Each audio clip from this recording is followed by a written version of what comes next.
లోకం ఒక మాయని తెలుసుకున్నాను.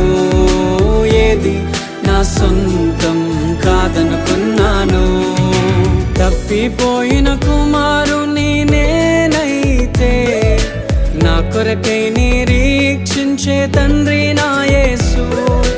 తప్పిపోయిన కుమారుని నేనైతే నా కొరకై నిరీక్షించే తండ్రి నా యేసు.